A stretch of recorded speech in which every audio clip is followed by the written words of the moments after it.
In my day, relationships were pretty straightforward. You get married, you stick to your responsibilities, and you don't let emotions get in the way. We didn't have time for all these feelings and communication issues. You just worked through things, and if there was an argument, it was resolved quickly.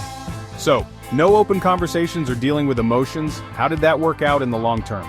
Well, you didn't need to talk about your feelings all the time. You handled things like a man. If you were having issues, you worked harder, or you talked to your friends, but not always your partner. Relationships were about commitment, not constant validation. You had to provide, support, and be strong for the family. That sounds like it could lead to a lot of emotional distance. Did it ever cause problems?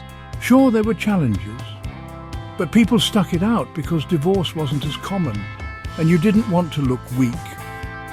The biggest challenge was just providing. As long as you did that, things usually settled down. Emotions, they were secondary. The primary job was to keep the family together. I think relationships are a lot different today. Communication is key. We need to talk about everything, our feelings, our struggles, our expectations. If there's an issue, we have to work through it together, not just ignore it. I don't know about all this constant talking. Back in my day, we didn't sit around discussing every little thing. We didn't need to talk about every emotion. But that's the problem.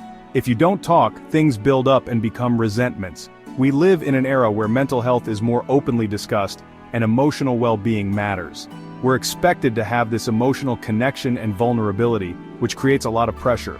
I get that, but don't you think all these constant discussions about feelings can create confusion?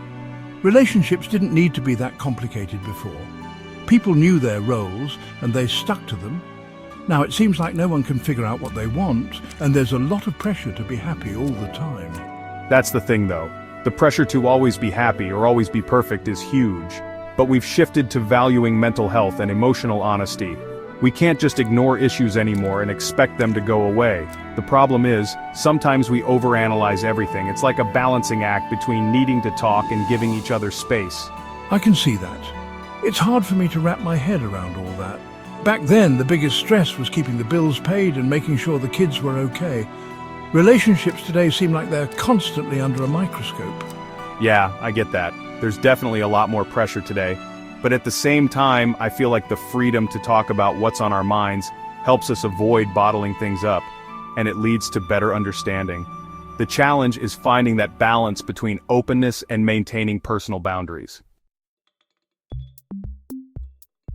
The older generation sees commitment, stability, and providing as the key components of a successful relationship, while the newer generation emphasizes emotional transparency, mental health awareness, and the need for open dialogue. Both perspectives face unique challenges. The older generation struggles with emotional distance and the lack of communication about feelings. The newer generation faces the pressures of being vulnerable while balancing emotional needs, societal expectations, and individual space. Each perspective brings something valuable to the table, but navigating the changing landscape of relationships in 2025 requires adapting and finding a middle ground. What do you think? Do you lean more toward the traditional view or the modern one in relationships?